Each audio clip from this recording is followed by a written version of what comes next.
Ah, the musical spirit of Christmas past.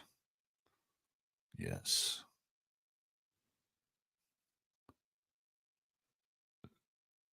Who doesn't remember? Who doesn't remember that on some level? You know, when I look at this picture, it brings up a number of things.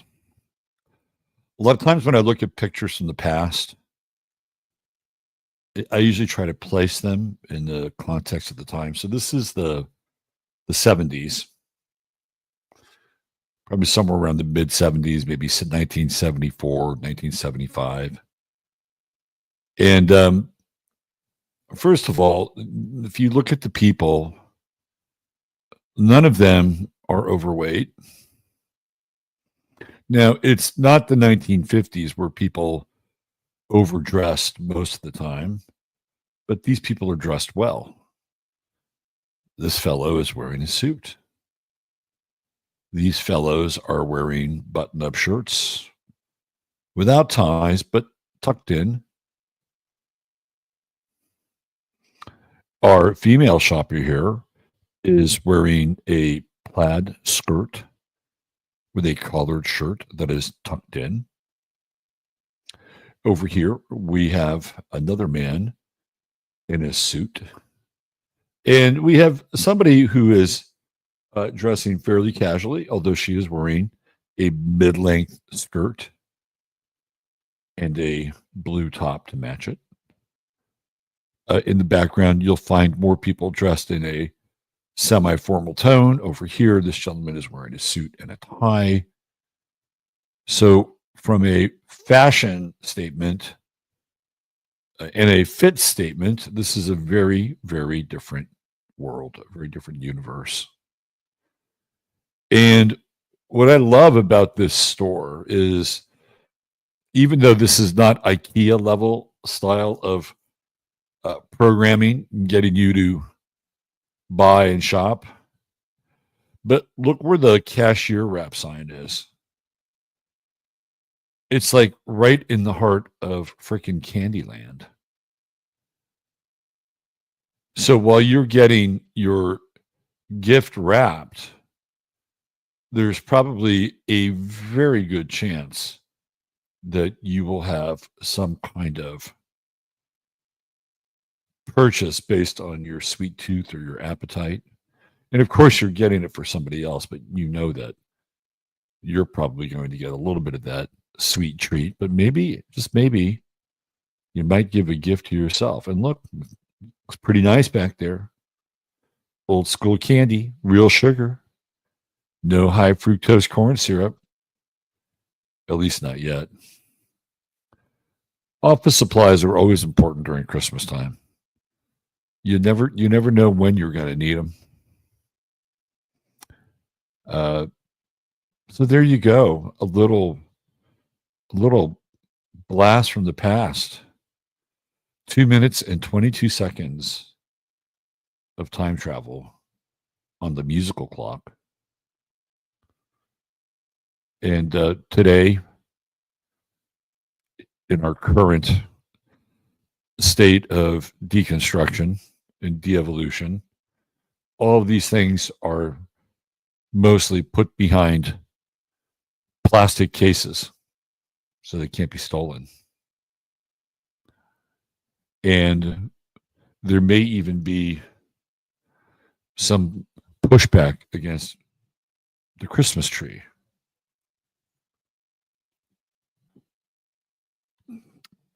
And even Christmas itself.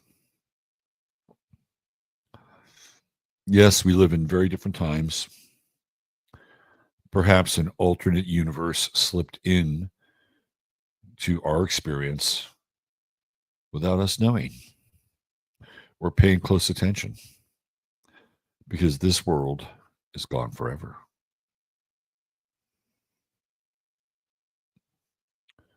All right. Thanks for being here. Welcome to the show. As you can see behind me, it is a very Brady Christmas. By the way, it was Bobby Brady's birthday yesterday. Little Bobby Brady. Where is he? Where's Bobby? There's Greg. There's Pete. Marsha Jan. Where's Bobby? Bobby is 64 years old as of yesterday.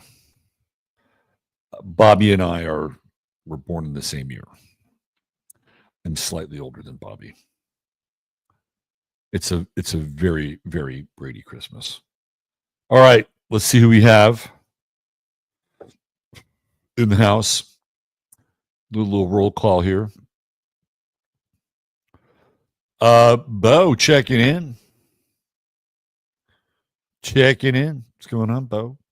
Brother Bo. Janice Phillips, our Oklahoma Wildcat. I learned so much from Robert's rants. Yeah, last weekend or last Friday, it was I felt sort of like Tom Berenger's character in Platoon when they went into that village and they took out their venom on the village for Manny's death. Manny, of course, was found strung up down by the river because he was put there to be on watch.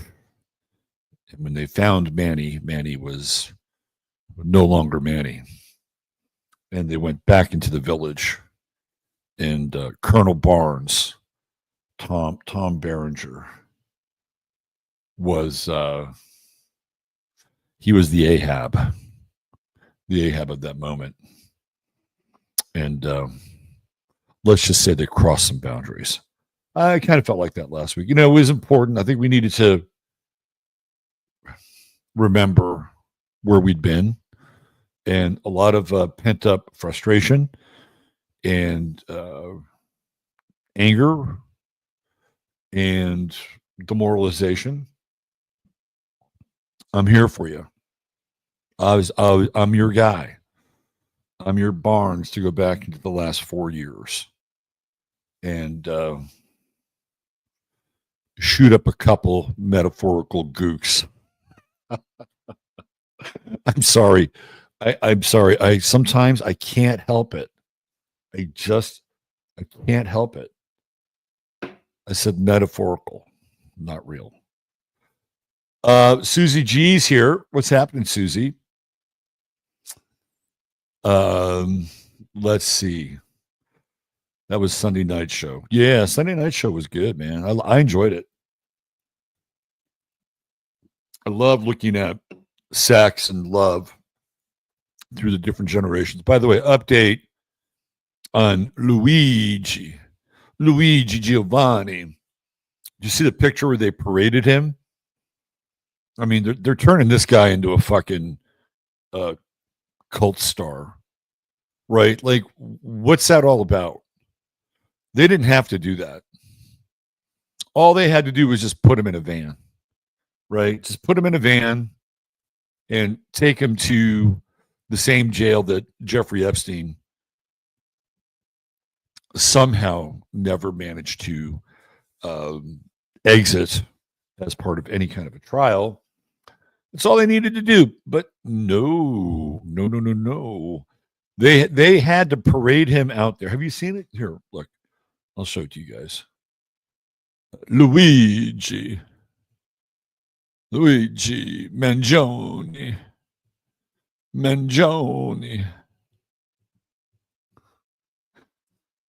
Like Chuck Mangione. What was his big hit? Feels So Good? Isn't that right? So yeah, check it out. If you haven't seen it, this was the circus on parade with Luigi Mangione right here. This is from New York Post. Like, did they really have to do this? Oh, this is the Times. I thought it was the Post. The Post is way more forgiving with their content. The New York Post is the people's paper. Did they really have to do this? It feels a little over the top, don't you think? Now, what's interesting here is that federal prosecutors charge Mangione with murder, not state prosecutors, not even the city prosecutors of New York. No, federal. So this is entering into terror jurisdiction.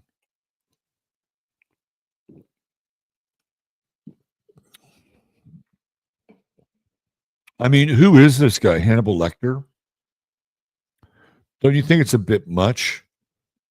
For a perp walk, this is a really, really long perp walk. Like, why didn't they just, was he on a boat somewhere? And then they had to take him from the boat. It seems like there's some kind of a, because it was like he was extradited, right, from Pennsylvania to New York. It's very dramatic. I mean, to me, when I see this, this is the creation of a cult personality.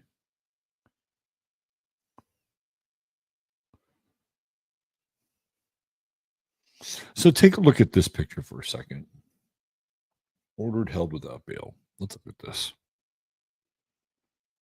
Let's just examine this picture.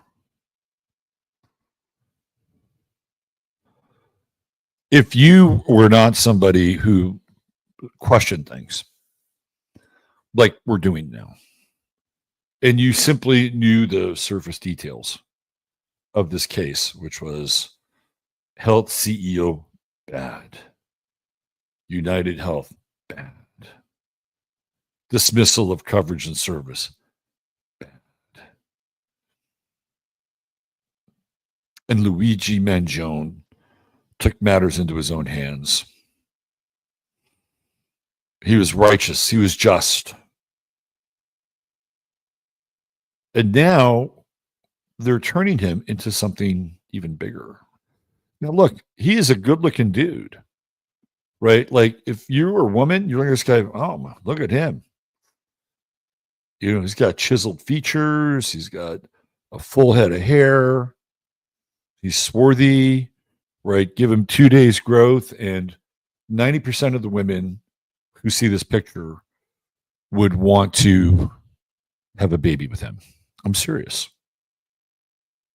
I'm totally serious. They did this study one time, and it was women who were uh, fertile, right? It was their time. And of course, the hormones at that time are like, I want to make a baby. So what they did is they would show these women photos of men that looked like him with very chiseled features and about 2 or 3 days growth. And they asked the women who were ovulating if they found that man attractive. And unanimously, the answer was yes. And then they showed them a picture of maybe somebody more like this, right? Take away the growth. He's clean shaven, but he's got kind of rounded features, not as chiseled and kind of, hawk like. And they asked the women if they found the more rounded, slightly more well fed version attractive, and unanimously they said no. They rejected the slightly, let's say, a little round, right? Well fed, obviously. They rejected that persona and that figure in favor of somebody like this. And it wasn't even close. When they weren't ovulating and they were shown the same pictures, they rejected this and wanted that. Why? Because they believed that this was better for breeding. I mean, they couldn't really make the connection, right? They couldn't make the connection in their brain. They just had a visceral hormonal response to what they were seeing. But it was just in that moment that they wanted to procreate. They were ovulating, wanted to procreate. But the long-term choice would have been this, cleanly shaven, slightly more well-rounded, because they would feel safer long-term with somebody like this. But somebody like this would offer them the most dynamic exchange of genetics that they could find. Somebody like this would not be considered a long-term partner. Why? Because women would know that there would be other women that would see him with 2 or 3 days growth at a particular time of month, would want to do the same thing. So they would, and again, this is at a very fundamental subconscious level, right? So he would be rejected long term. Whereas knowing their own biology, right, that he would be safer when the moon was rising. He would be safer when the moon was rising. Now, the other, I'm not an expert on this, but what is it, 27 days, 28 days out of the month? He might be a bit more attractive. But specialty, this is your specialty blend right here. And they kind of represent the two versions of man in a lot of ways. So there are women who are looking at this, especially if they're ovulating. Oh my God, I want to have Luigi's baby. This is what they're setting up here. And I don't know why. I don't know why. I'm still, in a lot of ways, baffled by this case. And I tell you what the real missing piece around this case is for me is that he and his mother, because the backstory is that he had suffered some kind of an injury surfing while he was undergoing some kind of mind control indoctrination in Hawaii. I'm making up the second part slightly. And so he has this thing with his neck and his back and refusal of service, where like there's a code for it. What is it, 282 or 281 or something like that? And there's this whole kind of gematria thing around that number, which gets really weird. He has there are all these characters in Pokemon, right? And I think the 281st or 282nd, I forget, it's right around there. Whatever number the code is for insurance for refusal of service, that was the Pokemon character on his Twitter page and his social media accounts. And there's all kinds of weird numerology about that number. So if he did have an injury, or if the other part of the story is that he watched his mother suffer from pain for such a prolonged period of time, the idea that they could not ultimately have their injuries or pain addressed, it doesn't fit, because this was a family that had a lot of money and they did not need to go through the healthcare system in order to receive any kind of treatment. They could go out of pocket, and they could have gotten the absolute best doctors, the best physical therapists, right? Like they had plenty of discretionary income to do that. So this idea that he or his mother were victims of a system that denied their claims because it was simply about healthcare based on profit, not people, that story doesn't really fly. It doesn't really fly. Now, if he was poor, that would be another story altogether. Or what if his something happened to a child, right? And this child was denied service. Wasn't there like a Denzel Washington movie called Man on Fire? And it had to do with the medical treatment of his son. And so he pulls a vigilante. This whole thing is very curious. Extremely curious. Also, the fact that he had a 3D printed gun.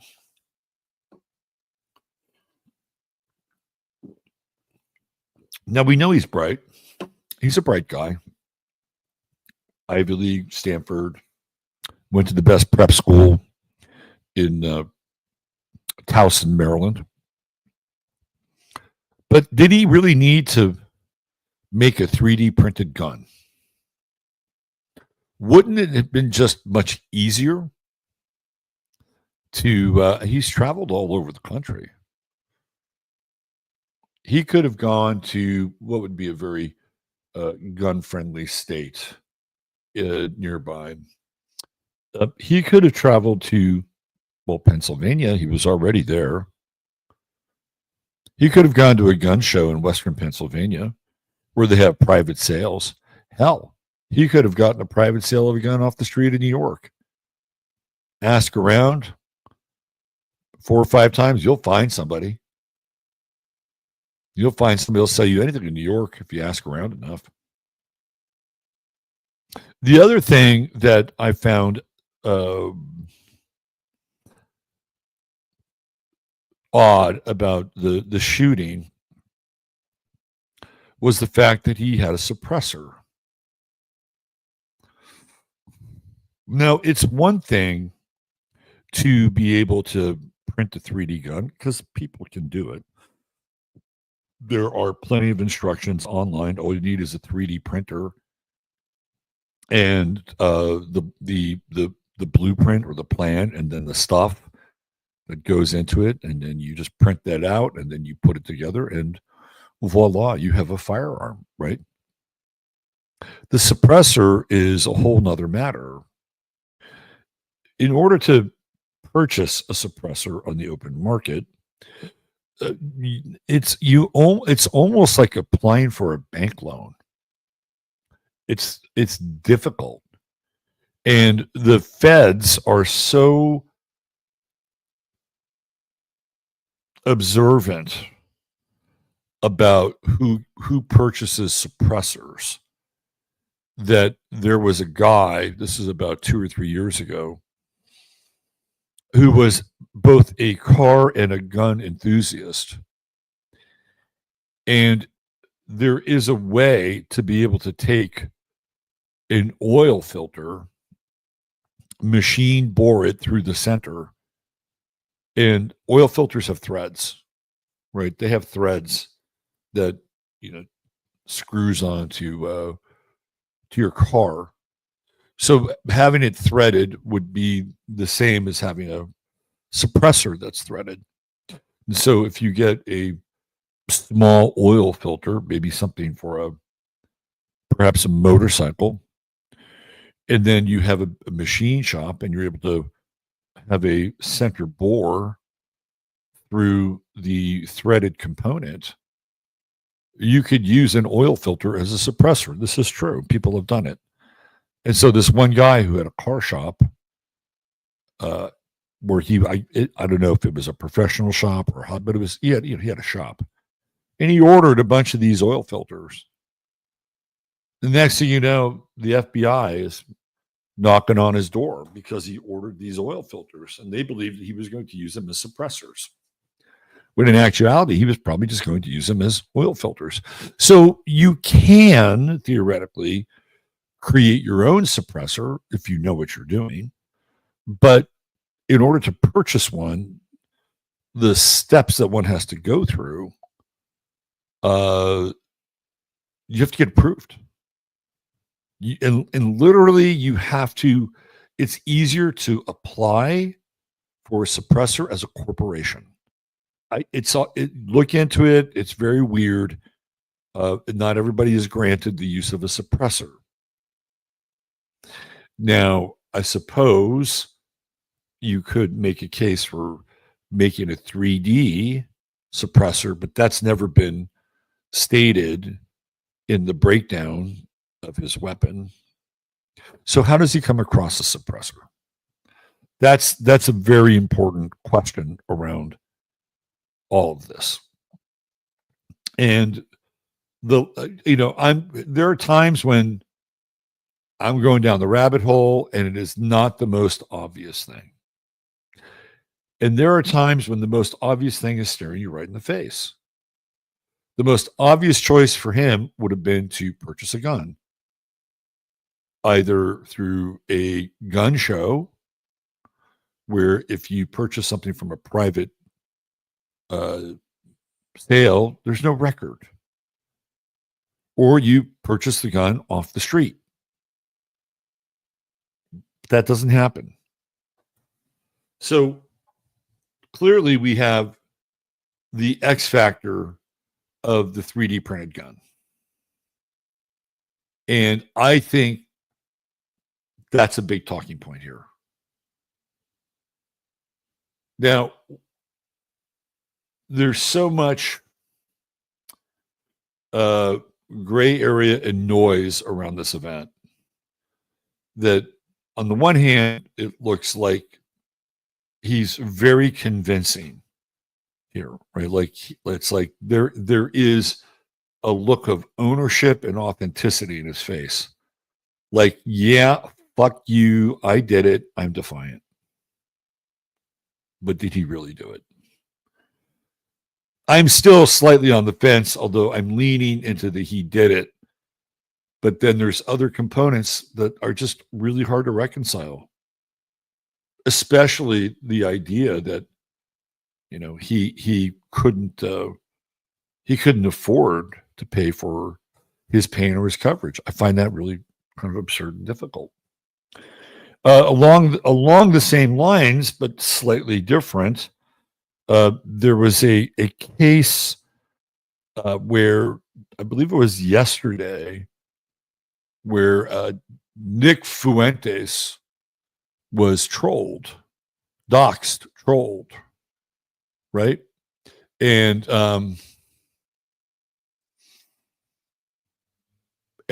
there's something very weird about that as well. Let me pull that up. We're going to get into the Trump thing. I just want to clear the decks here with these shootings and this Nick Fuentes stuff.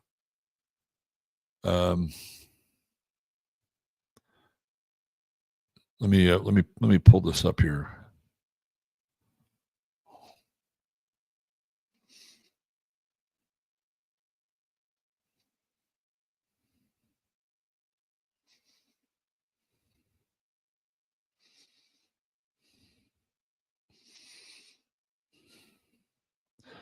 All right.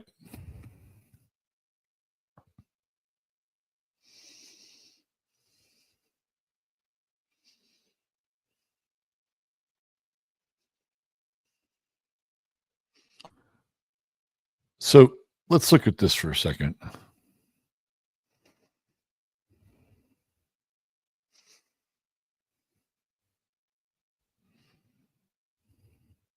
This is another example of let's study the evidence. So this is Nick Fuentes' house. And we know it's his house. It's in Berwick or Berwyn, Illinois. We know it's his house. Why do we know it's his house? Because we've seen it before. We saw the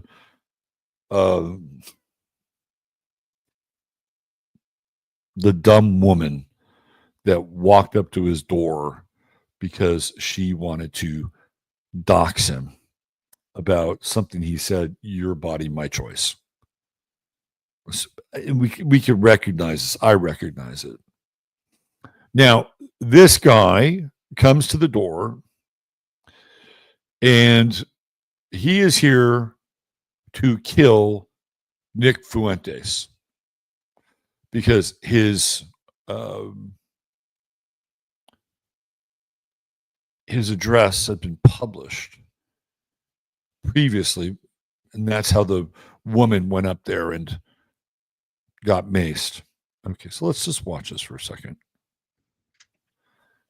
All right, now look, first of all, he's got, looks like a 9mm, and he's got a fucking crossbow. Okay, now can we just stop this here for a second? Why does he have a crossbow with him? This is quite bizarre. It's really bizarre. Like, what does he intend to do with this crossbow?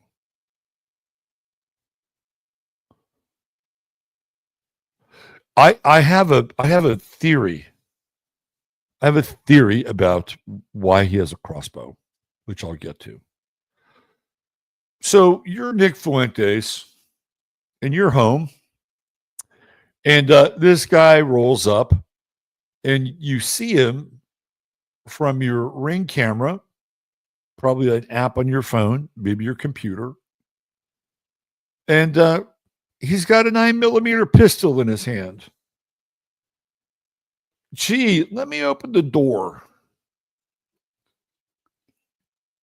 Let me open the door so we can put a couple rounds in my face. Let's play this.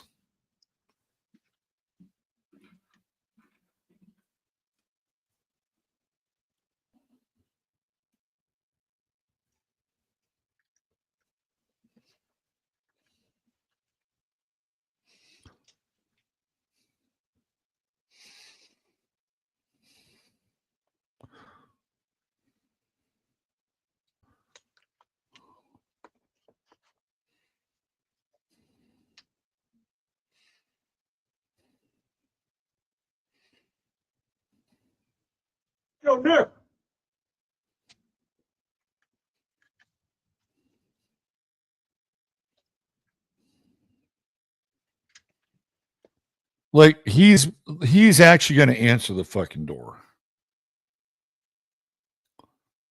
And this motherfucker can't even tie his shoes. Look at his left shoe. He can't even tie his shoe. And he's supposed to maybe get away. You see that? His shoe isn't even fucking tied. Now, if you're a killer, and I mean a real killer, that shoe's going to be tied. You think I'm joking, but I'm not. Because if you have to get away, you don't want to trip over your goddamn shoelaces. This whole thing stinks to high heaven. Again, if you were really interested in killing Nick Fuentes, you wouldn't come up to his doorbell and ring it with a 9mm in your hand and a crossbow resting there on the stoop handrail, the cement stoop handrail. Like, that's not how you would do it. If you really wanted to kill Nick Fuentes, what you would do is you would, first of all, numbnuts, have a car and not a scooter.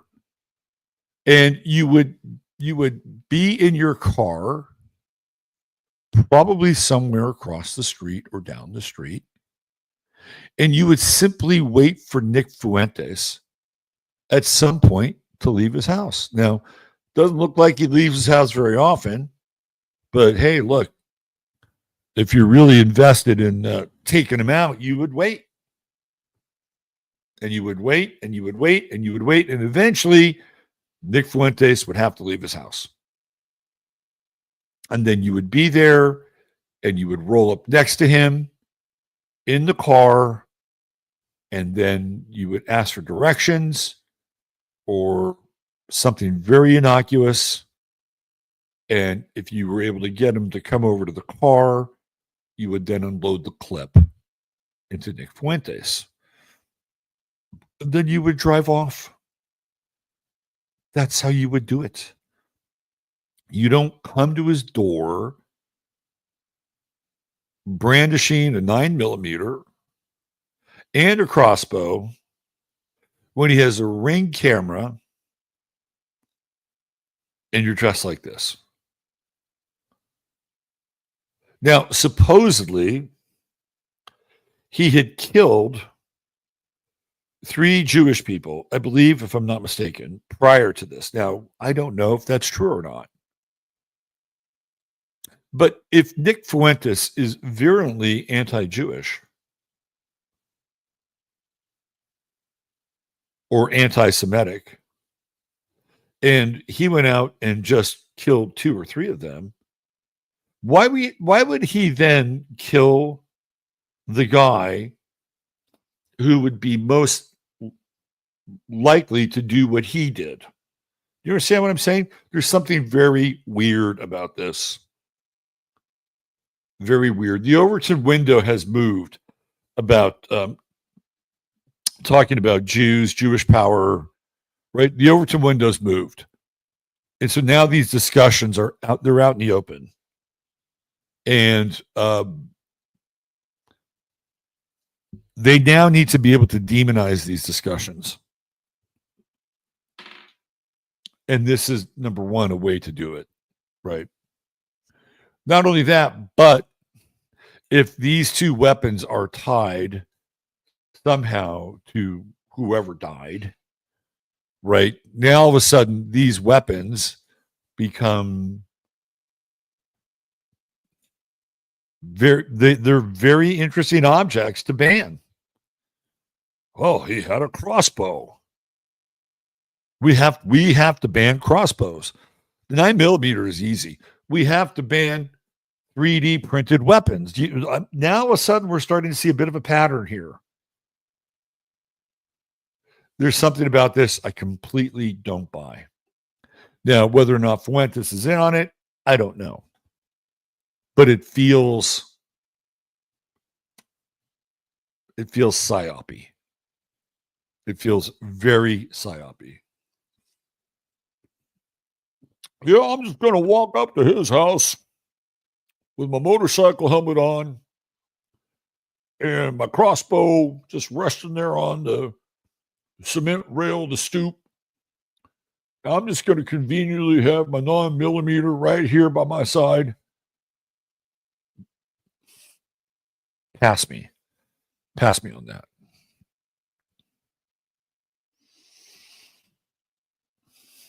Okay.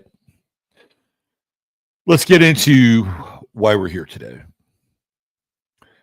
By the way, this will be the last Friday FARcast for the year. Just letting you know. I will have a Sunday night show. And then after the Sunday night show, yours truly, what day is that?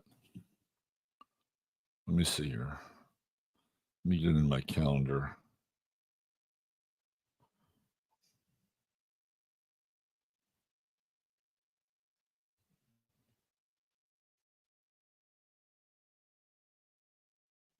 Yours truly will take a significant amount of time off. So after the Sunday night show, which is the 22nd, and we're in solstice territory there, I will not do another show until the 5th of January. So that means the entire week of the 29th through the 4th, which would be the Sunday show or the Friday show. Friday show is the 30th. So all of that week, there will be no shows. And all of next week, there will be no shows. So yours truly will be off the air for 2 weeks. It's time for a little R&R. So I just wanted to get that out of the way. All right. So yesterday, I'm on Twitter. Just doing my usual Twitter shit. Right? I'm just doing my usual Twitter shit. And what do I see here but a tweet by Donald Trump about Chip Roy.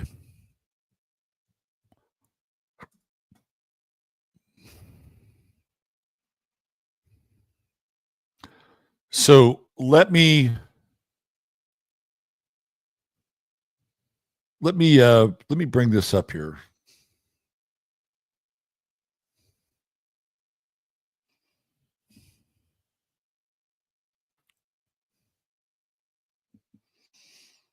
So this is the tweet from Donald Trump.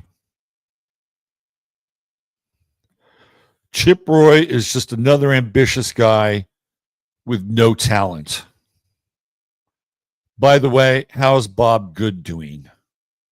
I hope some talented challengers are getting ready in the great state of Texas to go after Chip in the primary. He won't have a chance. All right, let's put this into context a little bit here. I live in Chip Roy's district. I have met Chip Roy. When I would go to the Tea Party meetings in Fredericksburg, Chip Roy was an attendee on more than one occasion. Chip Roy is a cancer survivor. He is a family He's a family guy. Chip Roy is a Christian. He's not a fake Christian. He's a Christian. Perhaps that might mean something to some people. And at least one of those Tea Party meetings, he was there in support of us in our effort to push back on the draconian standards, not even laws, mandates that were placed upon the city of Fredericksburg and the county of Gillespie. He was there to support us. Chip Roy, for us, I don't know about anything else, but for us in this area, he was anti-vax and admitted that, right? And not just anti-vax mRNA. Chip Roy is anti-vax. Like, he's the kind of guy that you want in your corner to make sure that your newborn kid doesn't have to get 80 injectables by the time they're 5 years old. He was on the record. He may have taken donations like anybody else from these companies, right? I can't be responsible for that if that's true. All I can tell you is what he shared with us as a person. And I didn't see anybody else from Washington, D.C. in our Tea Party meeting. I didn't even see the great Ken Paxton in our Tea Party, but Chip Roy was. So what is Chip Roy's sin? Chip Roy's sin is that he voted against Donald Trump and the MAGA CR bill. Because Chip Roy did not want to lift the ceiling on the budget. He is a conservative, a fiscal conservative. And at 1:16 in the morning, which is 9/11 in verse, Donald Trump tweeted out that he wants the debt ceiling limit completely removed. Completely. What does that sound like? That sounds like modern monetary theory. That sounds like MMN. Like you're just going to MMT. You're just going to continue to create money and spend. And this is Chip Roy's sin. And as somebody who lives here, and I wouldn't consider myself a Texan. I'm from California, but I've lived here since 2012. And it doesn't matter where I would live. I could be living in Idaho or Wyoming or Sunnyvale. It doesn't matter. But when somebody from Washington, D.C. comes into the area that I'm living in and shits on somebody who, by the way, has almost a perfect score as a conservative representative in Washington, D.C., and shits on him, he's just another ambitious guy with no talent. I find it offensive. And I'm sorry if, I'm going to piss people off here. I find it offensive. By the way, how's Bob Good doing? This is Donald Trump in full bully mode. But what's interesting about Donald Trump is that I've never seen him go full bully mode against Mitch McConnell. I've never seen him go full bully mode against Lisa Murkowski. Has he gone full bully mode against John Thune? Maybe. He seems to go full bully mode on the wrong people. He's certainly tried it with Thomas Massey, because Massey wasn't just going to allow him to rubber stamp the American Rescue Plan. It had to be voted on. And Thomas Massey was a pain in the ass. And he went to Washington, D.C., and he made Trump and everybody else go up and vote on that bill. And Donald Trump didn't like it. And Donald Trump has tried to primary Thomas Massey 3 times. Thomas Massey is a fiscal conservative. He wears his little debt button to remind people of what's going on with the debt and the economy. So I chimed in on Twitter, and I'm like, whoa, what's going on here? Like, I know this guy, and he's actually supported us. And here's what I got back. I got back a litany of attacks from MAGA people. Not Trump supporters, MAGA people coming at me. One of the things that they said was, Chip Roy sold Donald Trump out when it came to Jan 6. He was a traitor.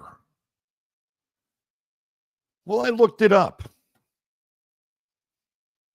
And here's what happened with Chip Roy and Donald Trump. Text messages reveal Texas Representative Chip Roy encouraged an overturn of the 2020 election and then warned against it. Let's go a bit further with this. That's Chip, by the way. It's not perfect. Let's go into this. The House Select Committee investigating the Jan 6 insurrection now has more than 100 text messages between Congressman Chip Roy of Texas and Senator Mike Lee of Utah, who, by the way, has stood up for Chip Roy and said that Donald Trump is picking on the wrong guy. To former President Trump's chief of staff, Mark Meadows, in the days after the 2020 election. The text messages obtained by CNN show some of Trump's most ardent supporters encouraging an overturn of the 2020 election, then warning against the consequences in the days before the Capitol riot.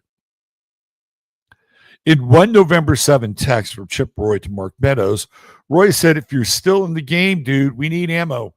We need fraud examples. We need it this weekend. When it was clear that those fraud examples weren't coming, Roy said on November 19th, hey, brother, we need substance or the people are going to break. So he's showing a willingness to dive in, roll up his sleeves, and support the president. And Mark Meadows, who is his press secretary or whoever the fuck, whatever he was doing, is not really being forthcoming in giving him what he needs. In the following weeks, Roy texted Meadows about specifics in cases the Trump administration was arguing in Pennsylvania, Georgia, Arizona, and Wisconsin, all of which failed. Like, he needed ammo, right? He needed ammo. And by the way, if you go into, and it's all there, it's very extensive. I've covered this before. Patrick Byrne and what's her name? Sydney, you know what I'm talking about. I want to say Sydney Austin. It's not. Sydney, what's her name? Like Patrick Byrne, Sydney, what's her name? And I don't think Lynn Wood was there. But they managed to get through to Trump and Sidney Powell.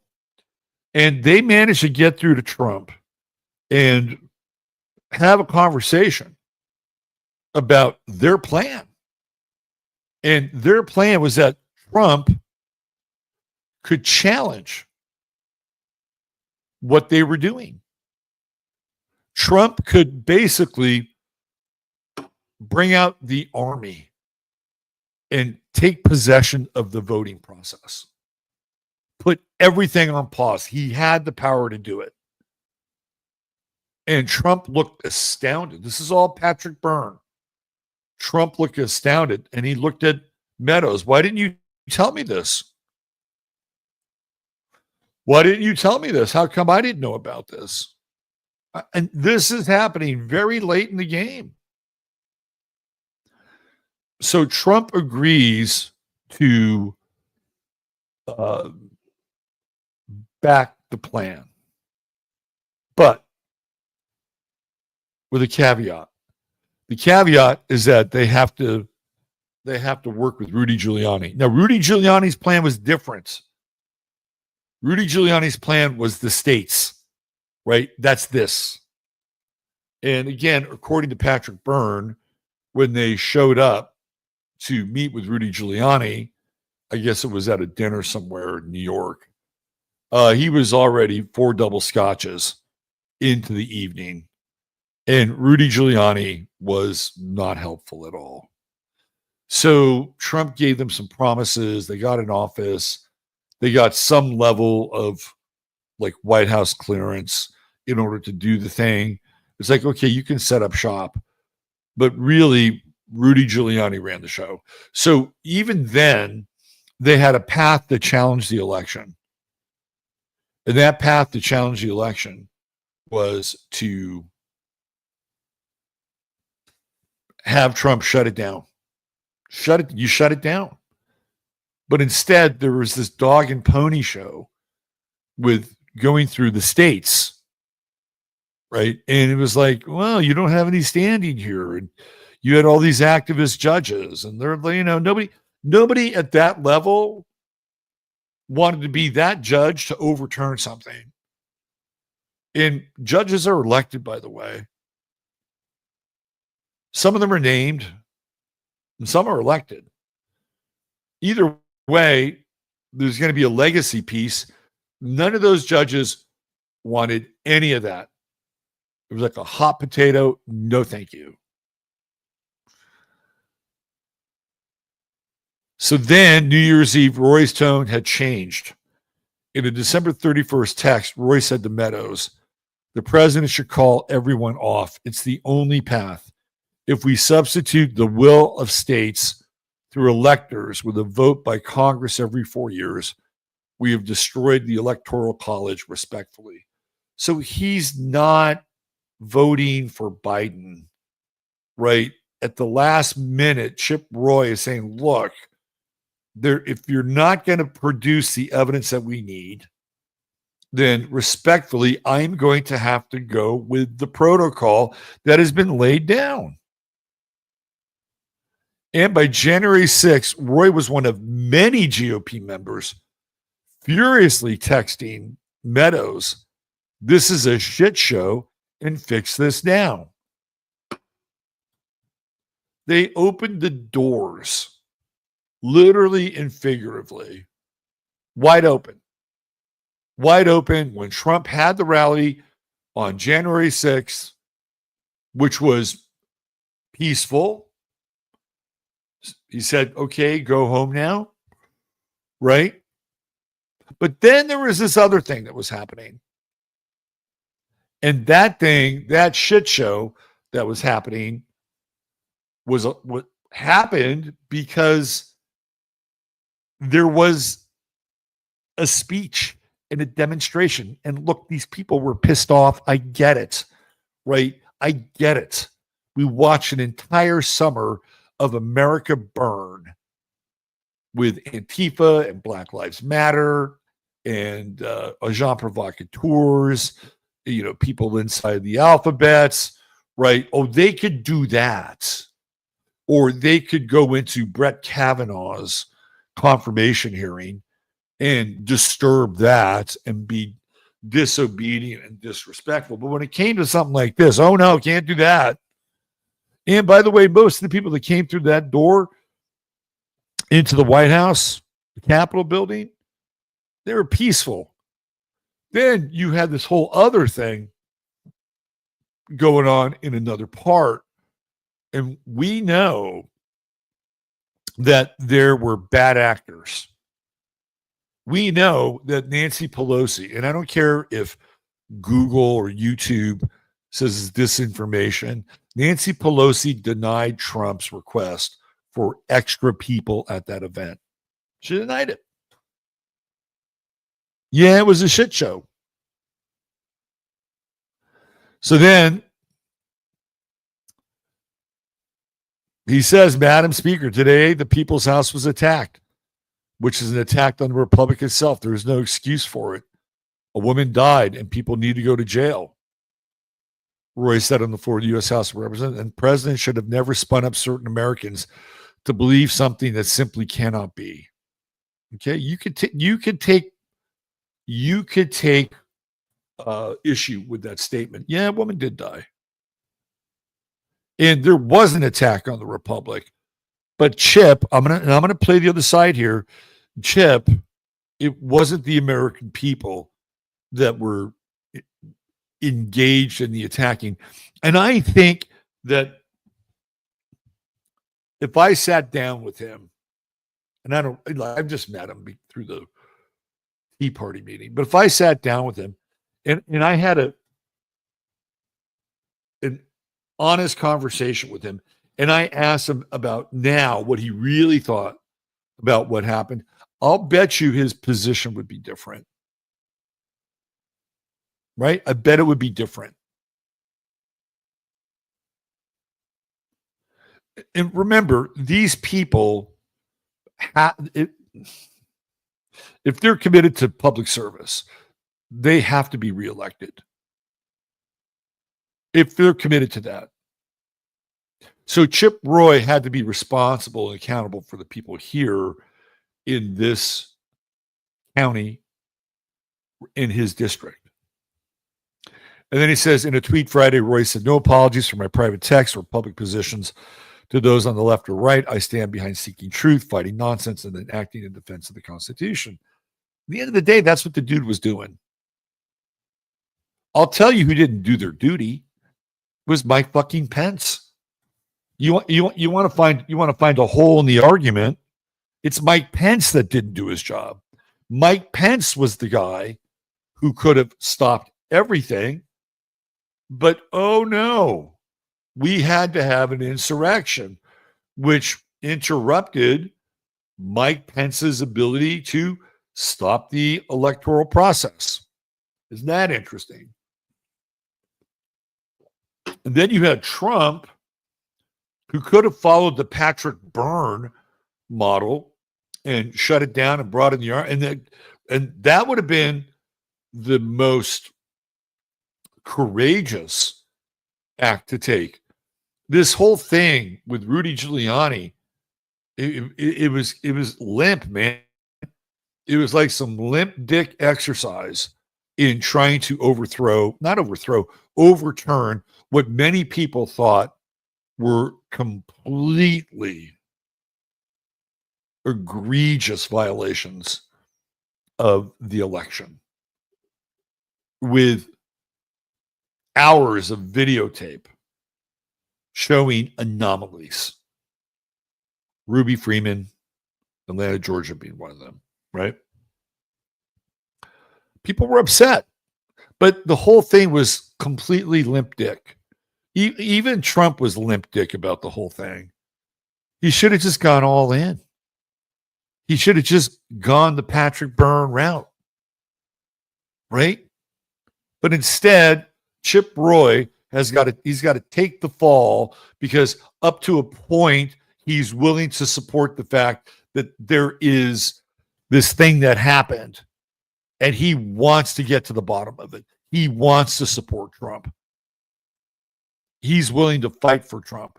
And then at a certain point, he couldn't do it anymore. And it's because Mark Meadows never got back to him. Rudy Giuliani sucking down a bottle of scotch a day couldn't win a fucking court case. And so he's got to take the blame for this now, right? Bullshit. There's lots of bloody hands. Lots of them. Mike Pence being the bloodiest, right? The Judas of the bunch. I'll even go so far as to say that Trump should never have had a rally that day. He should never have had a rally. And if you were going to have a rally, then tell those fucking people to go down to Capitol and go take care of business. Like, again, it's kind of limp dick. You know, he's like, let's have a rally and, you know, let's talk shit and then let's leave. Oh, how'd that feel? Feels pretty fucking impotent, if you ask me. Like, people claim that Trump is a tyrant. He's not a tyrant yet. A real tyrant would have told people to go do that. That's what a real tyrant would have done. A real tyrant would have said, get your ass down there to the Capitol. There's a bunch of other people down there already. Let's take this motherfucker back. But he didn't do it. Disperse in peace. Go home. How does that feel? And I know some of you were there and you're good people. And you know that something was transgressed and violated in a very significant way. And you were there to support the guy who got transgressed and violated. And at the end of the day, how did it feel to drive away? Not good. Not good. And then we've had to deal with the whole January 6th thing and Liz Cheney and Schiff and all these people, right, rubbing in our faces. Oh, but it's Chip Roy's fault. Yeah, it's Chip Roy's fault. So Chip Roy got attacked by people inside of the Trump administration. Not the administration, not even the administration, inside of MAGA world. They started attacking him, and he called them fuckers. Oh, MAGA people got called fuckers. Did that hurt their little witty feelings? I'm sure they've been called worse. Why? Because they went after him. And he was just trying to do his job. That's it. That's it. So now you have Trump tweeting out that he's an ambitious and no talented dude. It's fucking insulting. I'm sorry. It's insulting. If, you know what Trump could have done? He could have got on the phone. Maybe he did. I don't know.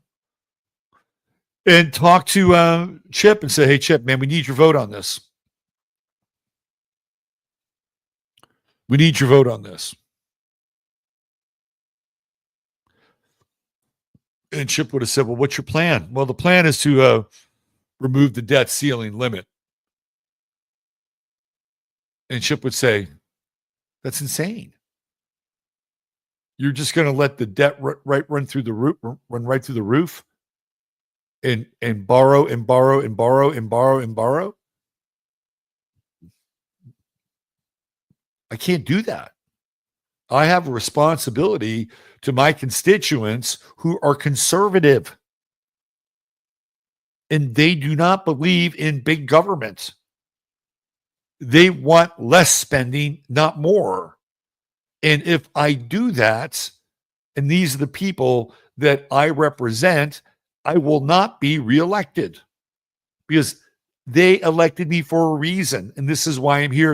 And again, you look at his record, he's won almost 100% on every conservative item. He's not perfect. But Trump is asking him to transgress his values, which are very similar to Thomas Massey's, by the way.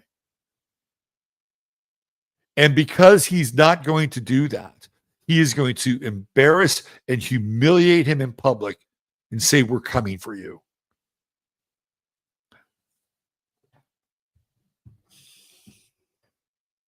And then I call them Magachurian candidates. Now, this is different than a Trump supporter. This is different than somebody who's a conservative. This is different even than somebody who might be a patriot. No, these are people that I am now convinced are cult members. They are as bad as the purple-haired fucking crazies on the left.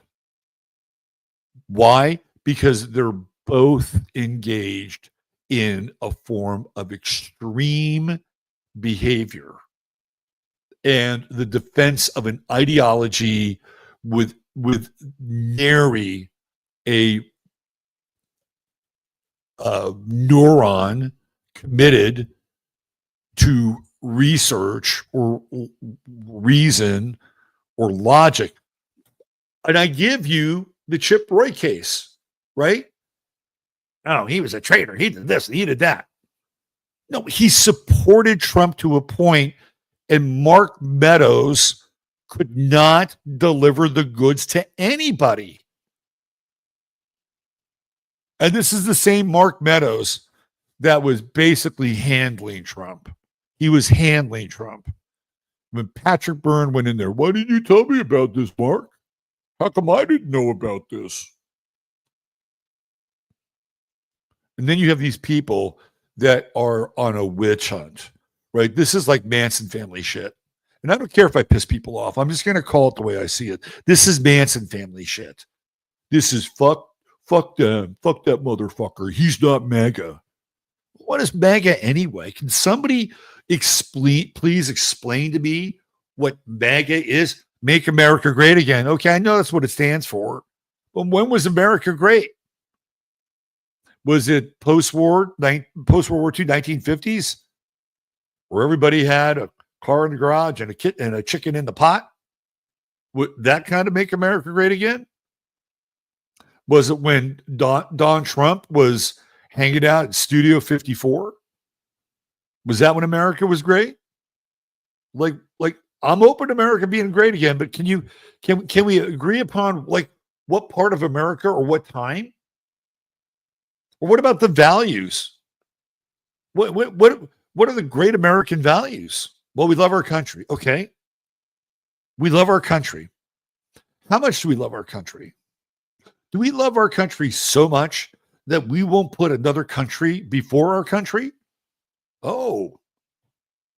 Now that's a question worth asking, isn't it?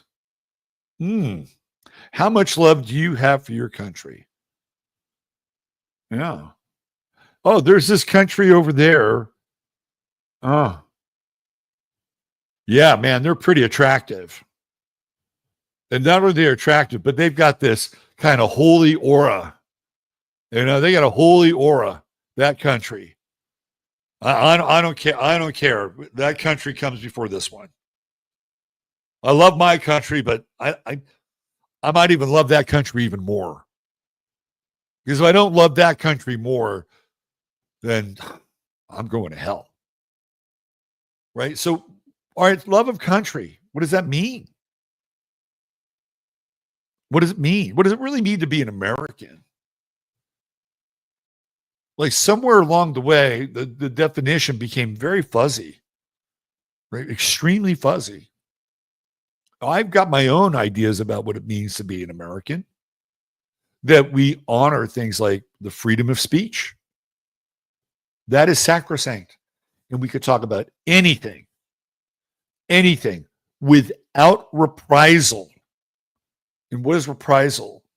Reprisal would be economic or professional or political or personal sanctioning for theoretically telling the truth. We have to have this. It is sacrosanct.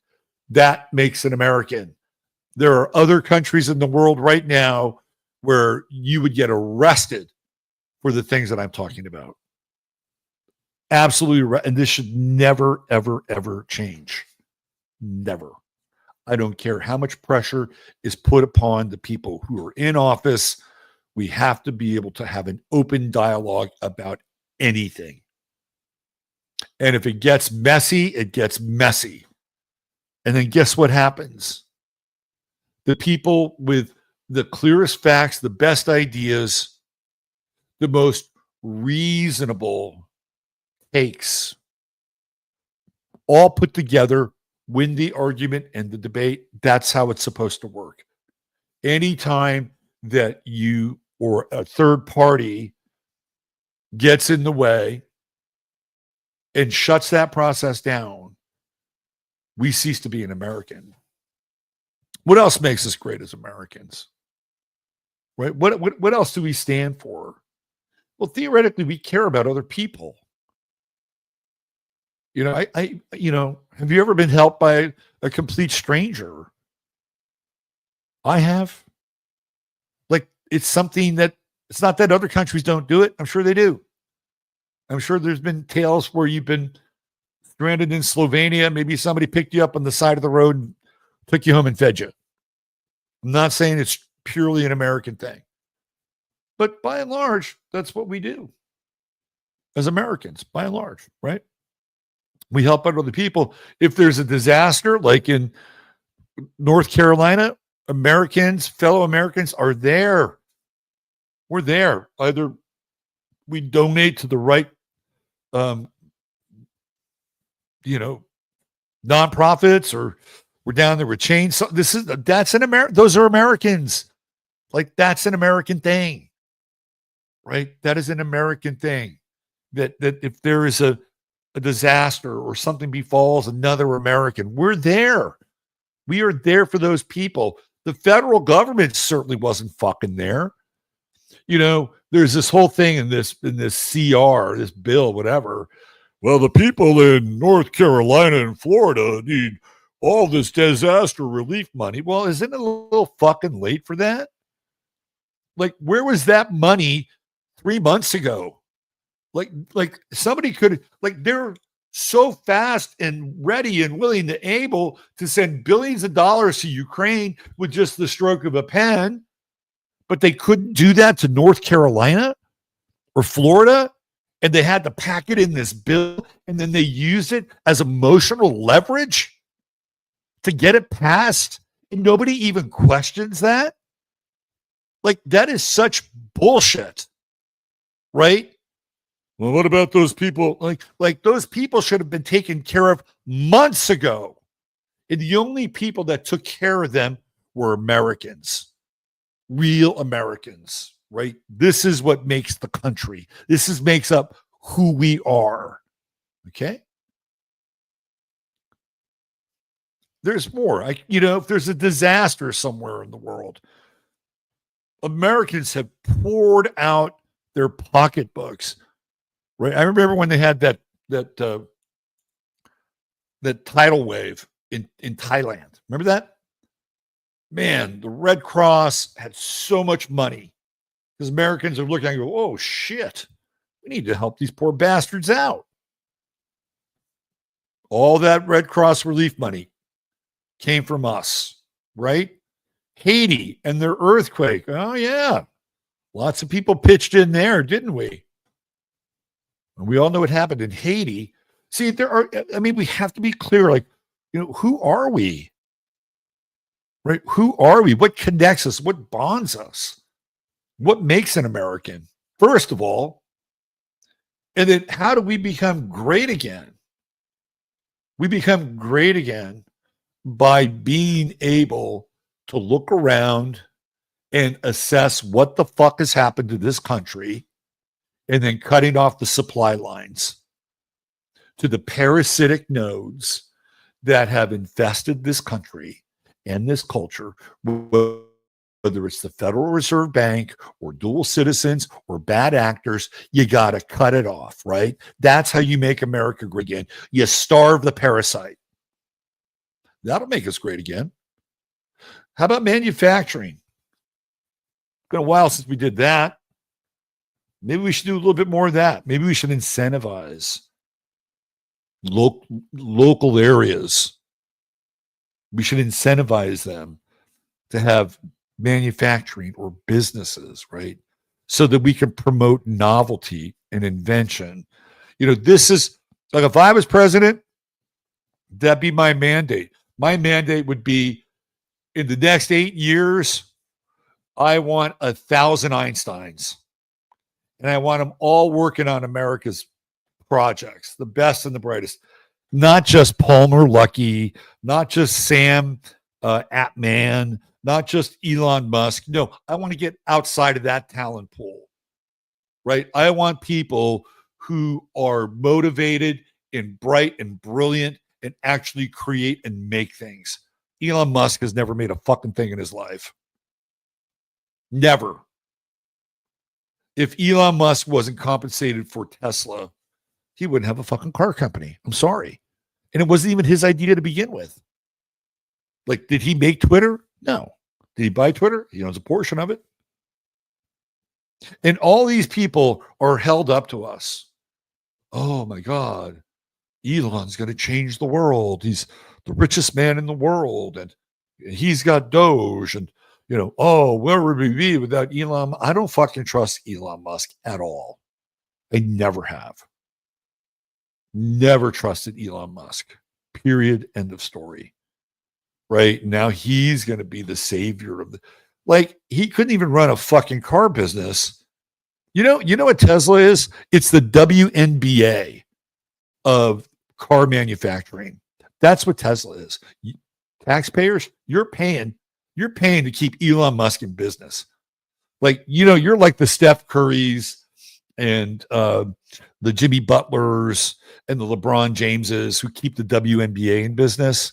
Yeah, that's who you are, because you're keeping Tesla in business. Yeah, Tesla gets government subsidies. Prior to Trump, Elon Musk is the golden boy, right? Let me show you something. I'm gonna get into this a little bit further here. I'm gonna show you a particular tweet to illustrate what I'm talking about.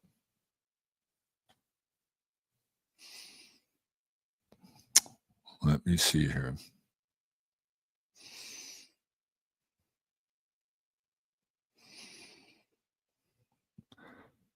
Here we go.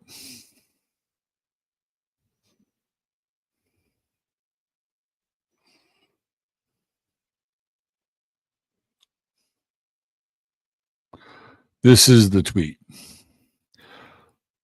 Trump going after Chip Roy for doing the thing they want to pretend Elon and Vivek are going to do. Chip says, my position is simple. I'm not going to raise or suspend the debt ceiling, racking up more debt without significant and real spending cuts attached to it. I've been negotiating to that end. No apologies.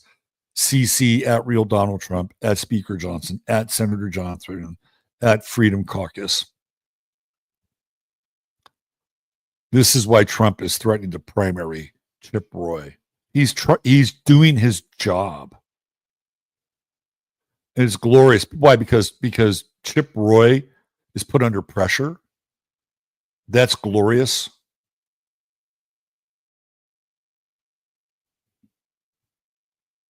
Let me see if I can find this. And look, I am open, right? I am open to seeing what can happen. I'm not one of these people who were I'm not a never Trumper, right? I understand Donald Trump. I understand his astrology. I get it, right? But when it comes into my backyard, Mars and Cancer pricks up its ears, because I'm going to show you something in a minute that you'll find very interesting, and that he reserves his wrath for people who stand on principle, but he doesn't extend his wrath for people who are sycophants and suck-ups. Let me show you this.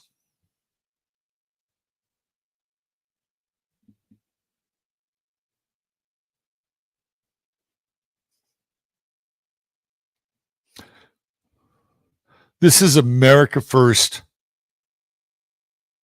Annie. Let's look at the tweet. America First Annie. And she is taking Thomas Massie to task. Okay, this is MAGA right here, MAGA. Did you say Thomas Massie wanted certain things, right? He wanted certain things in that budget. Very clear, separated out, line item by line item by line item. Very clear, fundamental. And she puts this dumb fucking tweet. Did you say this when Dems were in control? Did you grandstand like this during Biden's tenure? Let's look at some of the responses, shall we? Here we go. Please don't expose your ignorance. Massie's more conservative than you are. Has been a champion for fiscal responsibility, eliminating pork that I guess you love, and putting Americans ahead of any other country's interest. That's right. He don't take no money from AIPAC. Chief Shitting Bull. Actually, yes. Do you not pay attention? Also, I don't know if you know this, but Biden is still in office. I know it's hard to believe, but technically it's true. He's a grandstanding egomaniac. It's all about him. This is a man who just lost his wife.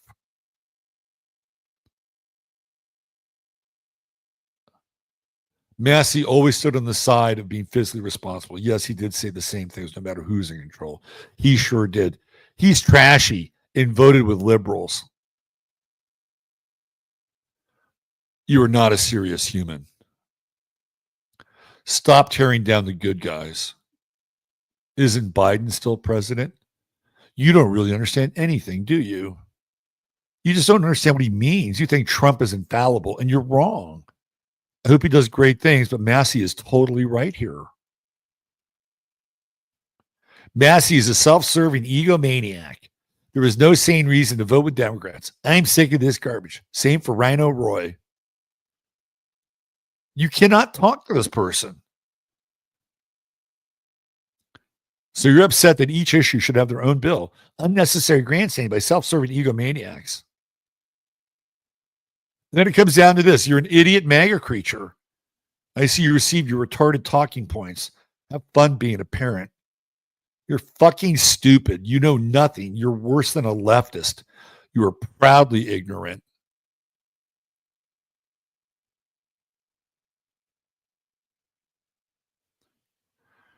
Why do you tards keep referring to establishment Republicans, which make up the majority of ours, as rhinos, when they are in the default position? America First is the minority. Rhino Roy left my out. Chip Roy is far more conservative than Donald Trump, who's a 1980s moderate New York City Democrat. There's a reason the MAGA folks get called the delusional cult. This right here proves the libs are right. Orange man good, Chip Roy Massie bad. Okay, you get the point? You get the point. We are at the precipice of something dangerous. I will defend people who are conservative, who are pro-family, who are pro-choice, who are pro-freedom of speech. I will defend them to the nth degree. When I lived in California, I could see where California was headed. It was headed far left, and I could see how, their spiritual elitism, right? Not just economic, but spiritual elitism was moving further and further away from quote unquote the common man. And I despised it, right? They were very dismissive of flyover, and I despised it. And so I would defend flyover. It's like you don't know these people. You don't know that they have to work 2 or 3 jobs, right? Just to make ends meet. Right. It's just like this, summarily trashing them because they don't fit their their profile of like, what's cool, right? It's the same thing that's happening now.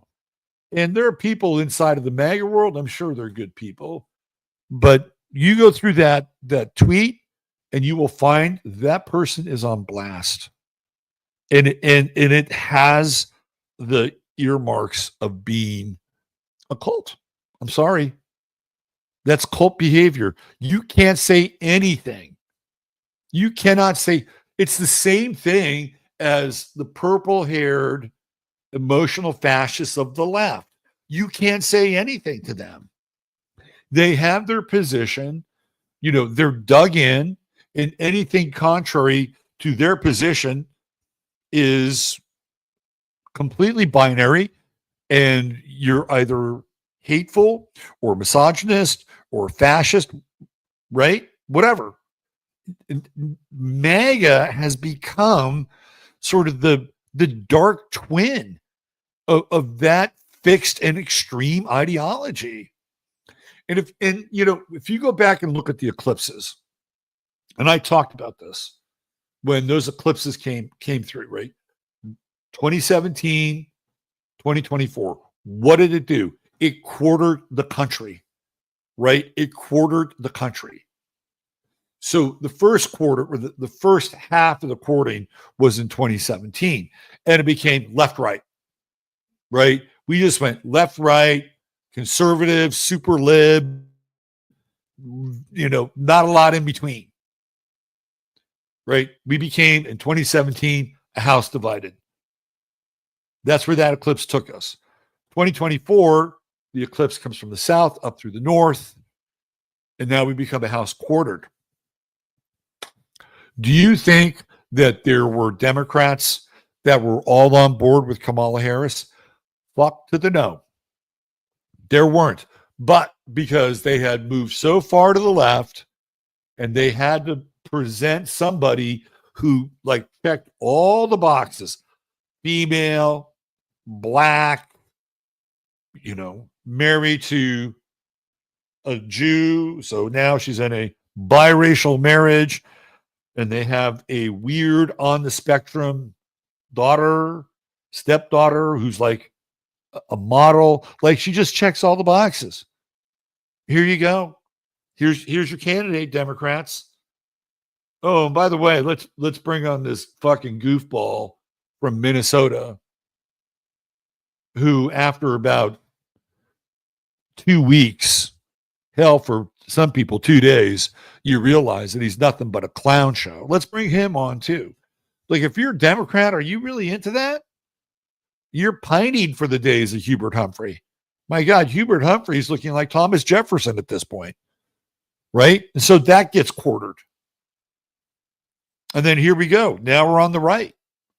Right? Now we've got the MAGA right, and now we have people that are quote unquote conservative. And now that's getting quartered.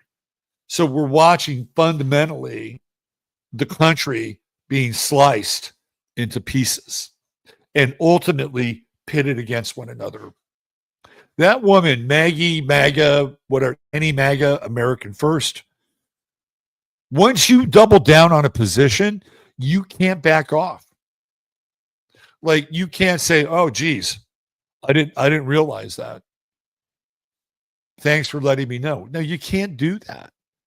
Do you know why? Because if you do that, you're transgressing the God of your religion, the God of your cult. Now, all of a sudden, you're outside of your religion. You're looking at your religion saying, maybe this is not as omniscient and all-knowing and all-seeing as I thought it was. And so if this is going to be the overriding ideology that is going to be making America great again, you better hope you don't piss these people off, because it doesn't seem like they've got a lot of middle ground here, right? I'm just going to be straight up. I don't think it's healthy. I don't think it's healthy. I am not an extremist in that regard. I may be extreme with certain things, but I'm not an extremist in that regard. To me, that's as bad as fundamental Islam. It's as bad as Zionistic Israeli expressionism of their version of Judaism, moving away from the rabbinical center, right? It's a form of extremism. And yeah, I've just aligned it with those two. There is extreme in some ways as Antifa, but guess what? They're not as violent as Antifa. They certainly didn't do a goddamn thing when Antifa was on the streets. Oh, where were all the MAGA people then? If you felt so fucking strongly about things, where were you? Sitting around, trusting the plan? Was that what you were doing? Yeah. It's real easy. It's real easy to be able to take a stand and talk shit, even though you're completely wrong when you're a front runner.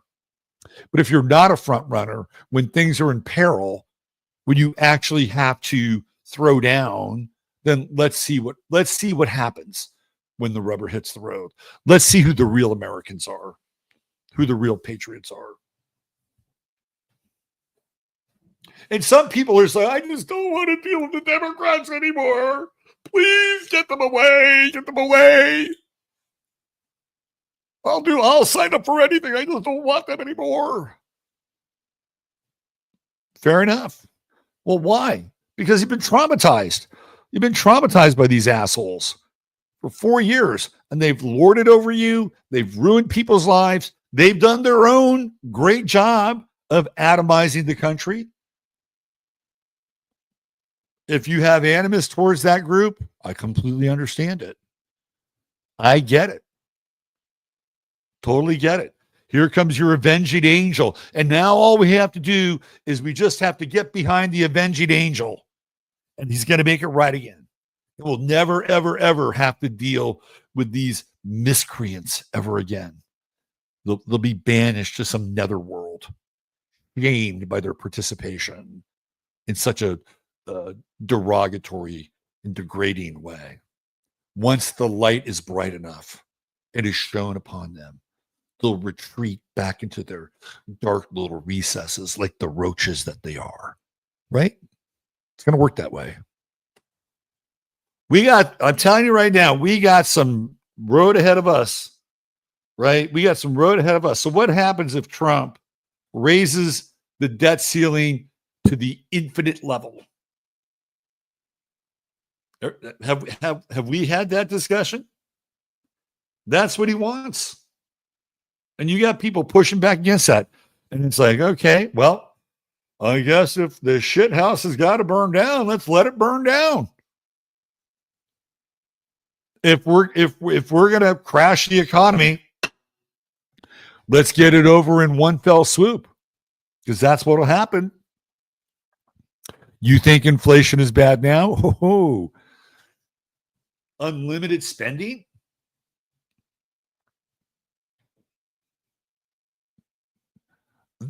We've never been there before. We've always had the semblance of a budget. And some people say, well, it's just a bunch of bullshit. They just keep raising it anyway. Right? But there is theoretically a limit. And of course, we get to this point where it's either Christmas or it's an election and they threaten to shut the government down. Shut the fucking government down. Who cares? Shut it down. All the employees, Christmas time anyway, right? Shut it down. Let's see how it works. Let's see how it works. If you really want to crash the system, right? This is when you do that. If you raise the debt limit that high, or just no debt limit at all, right? That is, I just had it on the tip of my tongue. It'll come back to me. It'll come back to me. It'll come back to me. You're basically using the Cloward Piven. Like that's a Cloward Piven moment where you're using the system to devour itself until there's nothing left of the system. That's what will happen. Okay. So then what happens after that? Well, you're going to need a new fucking currency, aren't you? Because the dollar won't be worth shit. What's going to happen to what's in your bank accounts? You think people will get into a bank run once that happens? Quite possibly. Do you think there'll be bail-ins because there's no more debt ceiling limit? Possibly.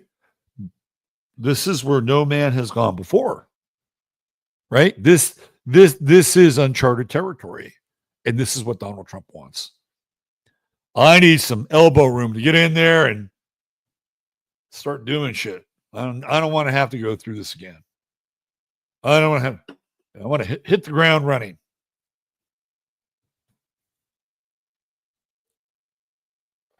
I hope you have some Bitcoin, because there's a lot of talk about Bitcoin becoming the reserve currency for the United States government. Might be interesting. Hope you have some, because if you don't, you might be left out of the cold a little bit, right? Now, what happens, let's just say, for instance, it's not a CBDC, although we know that ultimately this is where the game is going. Well, what happens if we go down that path? At first, it's Bitcoin, and then all of a sudden, it's a tether attached to Bitcoin. Oh, we have this new coin. It's called the Liberty coin, or it's called the Freedom coin, or it's called the Patriot coin. Like, oh, wow, look at this. Or it's called the Make America Great Again coin. It's the MAGA coin. And guess what this coin is going to do? This coin is going to do things that no other currency in history has ever done before. Do you know how many transactions that involve the cartels are made by cash? Well, by the way, the cartels use Bitcoin, so let's not fuck around with that for a minute. Put it over there. Do you know how many drug transactions are made using cash?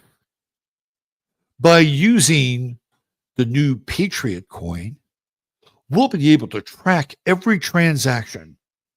And if that transaction goes to someone who is procuring illegal drugs, we'll be able to stop that transaction. But before we do, we'll trace it, we'll track it down, and we'll make the necessary arrests so those drugs don't ever enter into our country again. Do you know how many people are trafficked, children are trafficked on the dark web? Well, guess what? Every single transaction will be monitored so that no child will ever, ever, ever be sold again, whether it's through cash or some sort of illegitimate currency. No, the new Patriot coin will make sure that only clean, honest transactions will occur. Can you see the appeal around something like this? Right? Not only are they offering the potential for a new currency, but hell, this new currency is going to be so trackable that anybody that's doing anything illicit won't be able to do it. It'll all be underground. So they'll just have a different means of transaction, right? But it'll be sold this way. It'll be the most safe, secure, and prosperous form of currency the world has ever seen. And it will discourage criminal activity and even eliminate it by up to 95%, or some shit like that. That's how they'll sell it. And people go, wow, this is great. This is better than $1. It'll keep us safer. Yeah. And if somebody is buying something that maybe looks like it would be a bomb or something like that, some sort of terror tool, well, guess what? We can track their transaction as well. And we'll swoop right in on them just to make sure that we can keep you safe. Like, I don't want to sound like Whitney Webb or Derek Bros here, but there is some truth to this, right? There's some truth to it. So when you get into this area where you're just going to lift the ceiling off the debt, period, we're in uncharted territory. And the idea, I believe, would be to crash the dollar. Now, some people will say, well, good. You'll get rid of the Federal Reserve that way. See, this is really what Trump's strategy is. He's going to get rid of that nasty Federal Reserve so that we never have to deal with that again. Oh, we'll have this other exchange, right? Don't think that the Federal Reserve won't have a piece of the pie. Don't think that they won't. The Federal Reserve is run by the international banking community. This is the same banking community that is connected to Donald Trump, that has bailed him out on a number of projects, right? Whether it was his failed casinos in Atlantic City, which the Rothschilds bailed him out through Wilbur Ross, or his grand high-rise hotel in Chicago. He ran out of money there. Who bailed him out there? Well, George Soros bailed him out there. You ever wonder why Donald Trump has never gone after George Soros, by the way? Yeah, there's a reason. It's because George Soros saved his bacon. Look, I am a pragmatist. I think Trump is a wild card. You know, I hope he's a wild card for the good. I'm like, yeah, man, go take your whips into the temple and, hit those priests that are selling goods in the temple. Go do that. Go be that wild card, right? Go do that. But here's again, we're in this time of Aquarius, with Pluto and Aquarius. If we go down this path and everything is digital, right, including the money, there are always going to be unintended consequences. And there are going to be people who will not side with Donald Trump and the technocurrency or the technocracy. There will be people who will not, they won't sign up for it. And in that instance, those people will be branded extremists. They'll be branded terrorists. Let's go through the Twitter feed. You'll have the raging fucking mob with pitchforks and torches going after them. And they're just trying to be Americans, and they don't want their transactions tracked. They want to have cash. They want to be able to live a relatively abundant yet conservative, secure lifestyle. Now, we may have to say goodbye to that. Is that the byproduct of progress?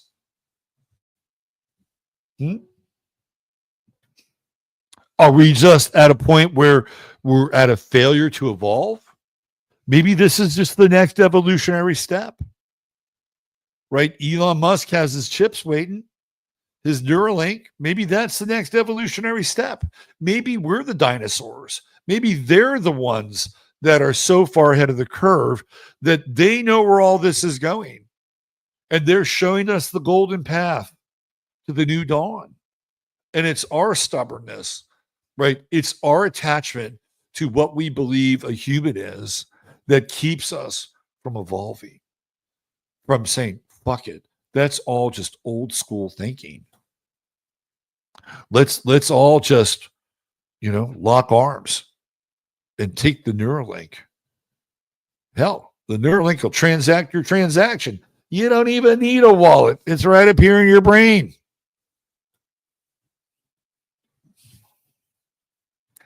It's going to be interesting times. I'm telling you right now, right? I think that the 2024 version of Donald Trump is going to be very unlike the 2016 version. This is a guy with a mission. He has a mission, and he has people around him that are instructing him, giving him the roadmap for the mission, right? And I'll tell you right now, they're encouraging him. Yeah, this is going to be great. You can do this. You're going to change history, right? You are fundamentally going to change the course of the United States and the world. They will write about you in history books because we're at that place. We're at that inflection point where technology and social systems and politics are all about to converge, and you are right in the center. You are the Vesica Pisces of change. That sounds pretty good. Hand me another Big Mac and a large Diet Pepsi. Is that what they have, or Coke, whatever they say? What's interesting about Trump? he never goes to mom and pop hamburger shops. Have you ever noticed that? There's this interesting kind of colloquial effect of McDonald's. It's a very American institution, right? And you get the same thing anywhere. But he never goes to a mom and pop hamburger shop. Wouldn't that be fucking nice for a change? Right? I mean, that is the holy sacrament of the corporate. It's the holy sacrament of the corporate deity, the Big Mac and the fries. Now, I like me a good Big Mac. I haven't eaten one in years, but back in the day, they were delicious. But you never see him go to a mom and pop burger shop. That says a lot about Trump.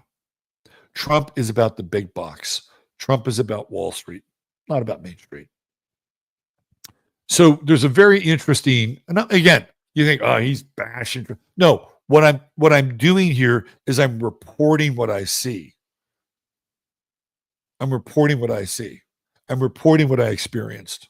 And I just showed you this brain dead person on Twitter. And I would bet that 90% of you would agree with Thomas Massey. Maybe 80% of you might agree with Chip Roy. Right? But that person, you're not talking to that person. You're never going to get through to that person. Well, that's a bot. Maybe. There were a lot more in my feed yesterday. I had to shut him down. I am concerned that we are going to go down this path. And there are a group of people who've been so inflamed over the last 8 years, right, that they are willing to do anything and stand behind anything that is being promoted by one individual without using any kind of independent, reasoned thinking.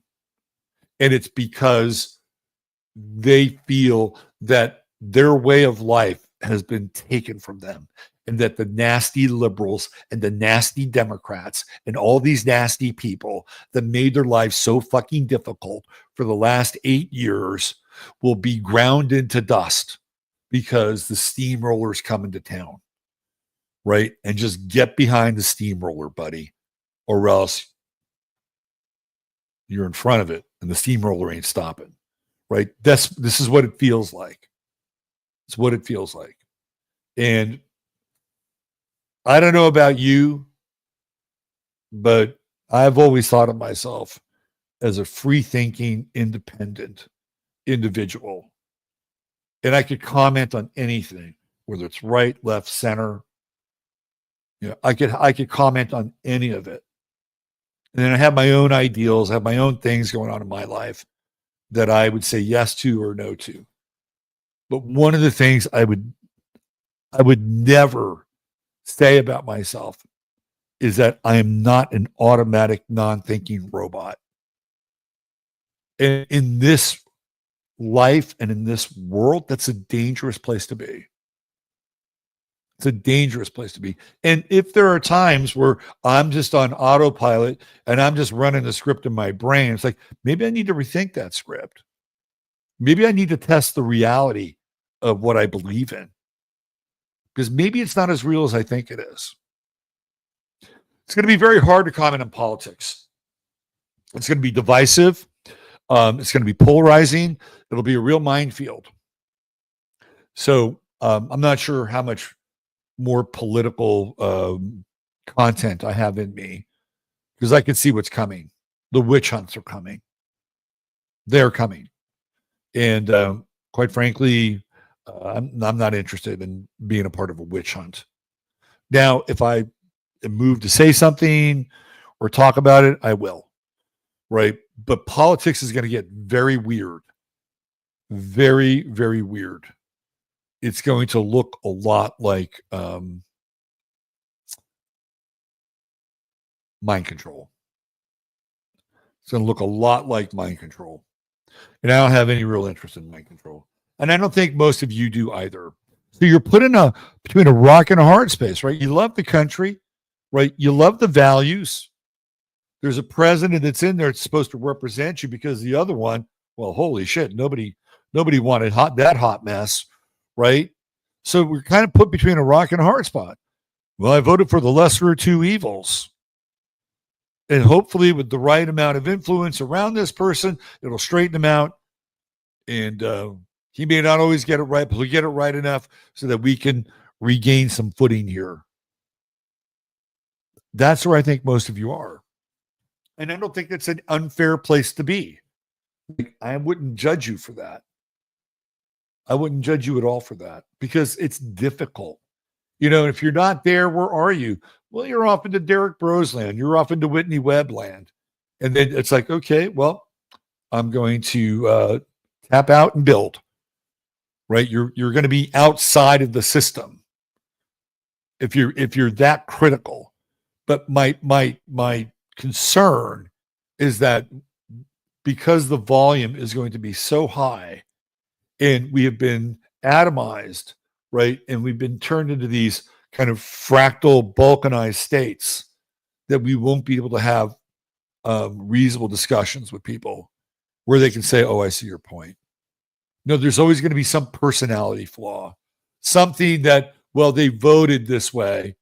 They voted with the liberals, so now they're just complete and utter scum, right? They spent an hour having coffee with a leper, so now they have leprosy.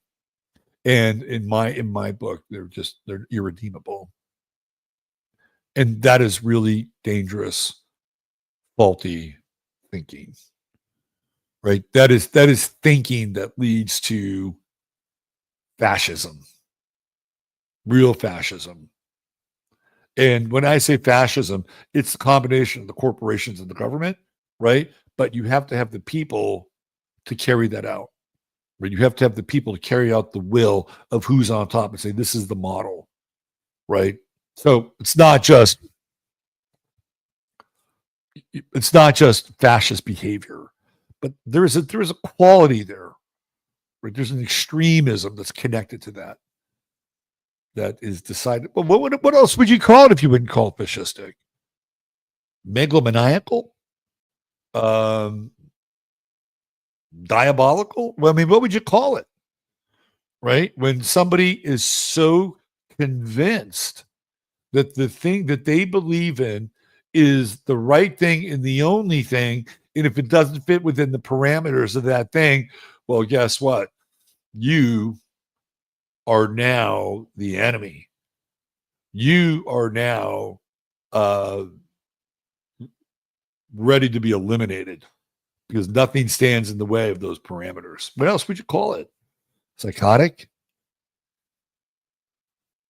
This thing's just getting going, right? It is just getting going. So good luck to everybody. And do your best to keep your wits about. And you may say, Robert, who gives a fuck? Oh, that's fearful thinking. It's not fearful thinking. That's negative thinking. No, it's not really negative thinking. What it is I'm observing extreme behavior, and I'm observing one person who is exciting that extreme behavior.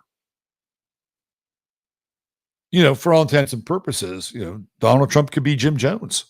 In that moment, he could be Charlie fucking Manson, because of what people will do, because they have been utterly brainwashed. And I'm not saying that Trump is the brainwasher. This system has done a great job of brainwashing, right? Like, you get into this left-right thing, what does it do? It splits you right down the middle, right? This is a common technique for mind control.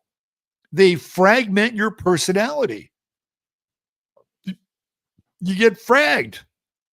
And then what happens when you're fragged? You're traumatized. Look at all this shit's gone on, and you've had these people on the so-called left basically making your life a living fucking hell every day. We looked at it last week, right? And then what happens?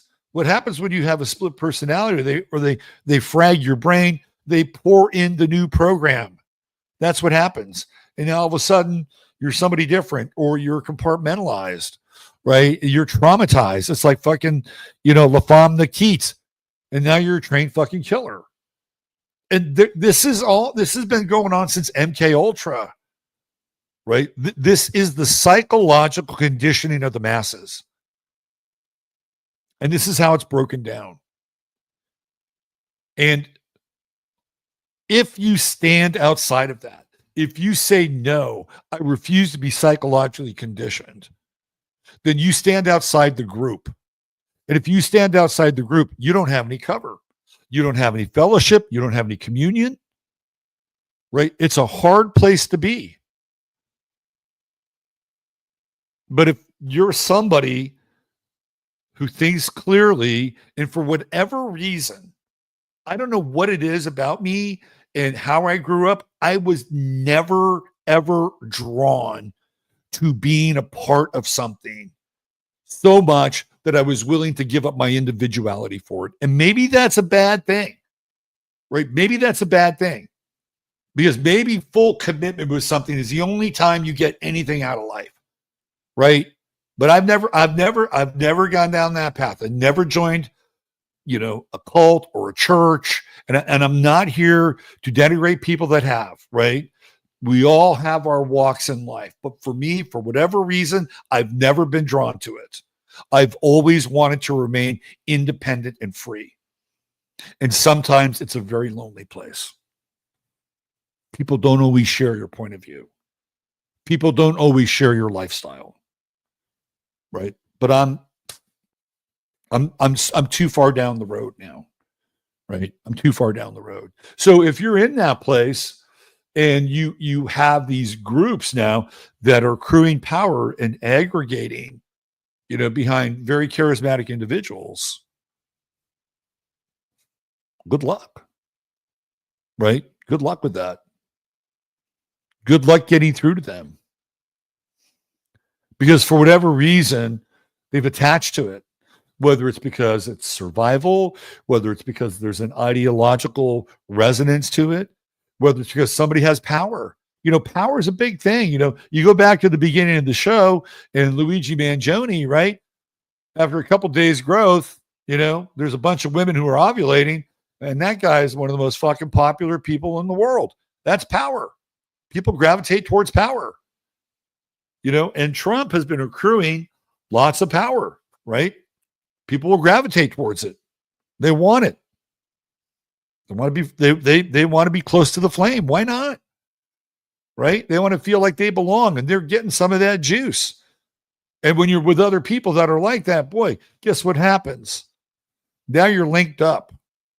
Now you're like one mind, one body, one spirit, one thought. That's power. A lot of power there.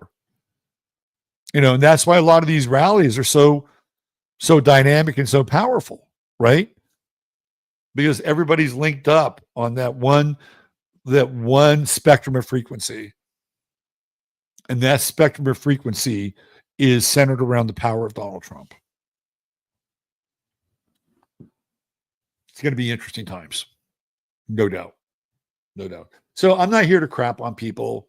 Like, if you're a MAGA person, great. I really hope it completely works for you, right? I hope that you retain some level of conscience along the way.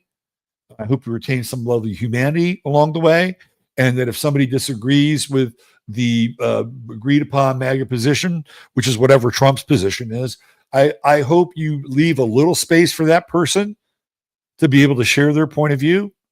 Say, don't worry about it. Trust the plan. It's okay. We got this. Right? That's all I'm asking. And you don't have to do it. That's all I'm asking. If you want to be MAGA, be MAGA. I'm here just to share what my insights were and where I can see this going. And I think it could get very ugly. Very, very ugly. And it's all based on not what's happening now, or not where we're going in the future. It's all based on what's happened in the past.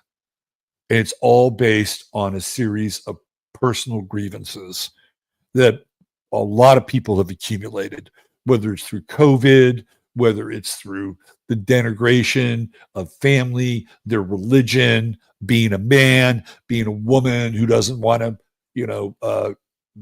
have to, take the Holy Communion of third wave feminism, right? Like there's so many things that have happened along the way that have charged people so intensely that they're willing to stand behind anything so those things never happen again. I totally get it. Just be aware of that. Just be aware and understand that that's your position. And if you're aware of that and that's your position, and you make a conscious decision about it, great. But if you're unconsciously doing these things, that's another story, right? Because ultimately the whole thing is about consciousness. And what is consciousness? It means you're consciously aware. You're consciously aware of why you're investing your time, your energy, your spirit into something. Kenny Stabler, I'll leave you with this. Kenny Stabler, famous quarterback, complete party animal. By the time he was 34, 35, he looked like he was about 55, right? Great raconteur, great storyteller. And he eventually like cleaned up his life. And he lived in Alabama. I think he was Gulf. Was it down by the Gulf down there in Alabama, Gulfport or one of those towns, right in Alabama. And he would walk down to the ocean every day and have a cup of coffee and sit in the morning. And after doing this for an extended period of time, Kenny had become a Christian. Stopped drinking, stopped whoring around. And this guy was a total party animal. And he had this story with he was talking to his friend, and he said, I've been spending a lot of time down by the ocean, just getting in touch with God. And do you know what I think God wants from us? And he says, no. He says, God wants us to be conscious and aware. That's what my takeaway is. God wants us to be conscious and aware. And I'm going to leave you with that. Whatever you do, whatever path you choose, whatever road you take, whatever ideology you espouse or adopt, just be conscious and aware. All right. We'll be back on Sunday night Astro Live, and it'll be the last show of the Year of the Dragon.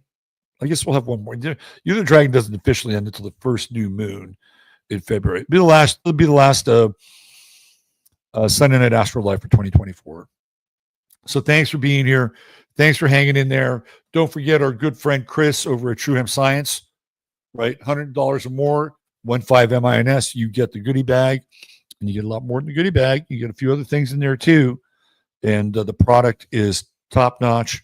The best, absolute best CBD shop in Austin, which makes it one of the best in America. One of the 11th best in America based on population alone.